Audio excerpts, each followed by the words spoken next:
This happened when I was around 8. My family went to this small church tucked in the middle of a wooded area. Real old school, with wooden pews and stained glass windows that creaked in the wind.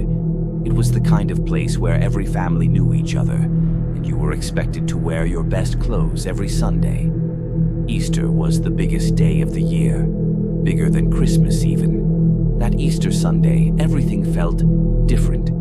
It was unusually cold for spring. The sky was gray, and the trees around the church looked almost skeletal. I remember holding my mom's hand tighter than usual walking in. The sermon was longer than I could sit through, and I was fidgeting hard by the end. But the moment service ended, all the kids were herded downstairs for the Easter workshop. It was basically Sunday school, just with more glitter and crayons. The basement of the church was kind of strange. It didn't have any windows, just those flickering fluorescent lights and this old musty carpet that smelled like wet books. There were a few classrooms, a supply room, and a tiny kitchen that never worked. But there was one thing that always creeped me out. This big wooden cross mounted on the wall of the hallway, right between the bathrooms. No one ever talked about it, but it was huge and dark and didn't match the rest of the decorations. It looked like it had been carved by hand. That Easter, someone had draped a white cloth around it, like they do in the Passion plays. But the cloth had stains on it, red ones. I figured it was paint. Anyway, at some point during class, I asked to go to the bathroom. The hallway was quiet, eerily quiet. I remember walking past the cross and getting this cold chill, even though there was no draft. I went into the boys' room, did my business, washed my hands, and as I turned to leave, I heard singing, faint, off-key, like someone humming a hymn they didn't really know. The sound was coming from behind the supply closet next to the bathrooms.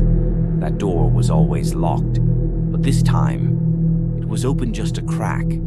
I know I shouldn't have looked, but I was curious. I mean, what kid wouldn't be? I nudged the door open just enough to peek inside, and I swear, I saw someone kneeling on the floor, facing away from me. They were dressed in a white robe. At first, I thought it was just one of the church volunteers setting up a prop or costume for the Easter play. But then, they stood up, really slowly, too slowly, and turned around. It was a man. His eyes were completely closed, like he was in a trance. But what got me was the mask. He was wearing this crude papier-mâché mask of Jesus. But it was warped, like someone had made it in a rush and let it dry wrong. The mouth was open too wide and the eyes were hollow. He just stood there, breathing heavily. Then he whispered, "He is risen, and so are you." I didn't wait to hear anything else. I ran, fast. I didn't stop until I got back to the classroom, out of breath and on the verge of crying. I told the teacher what I saw.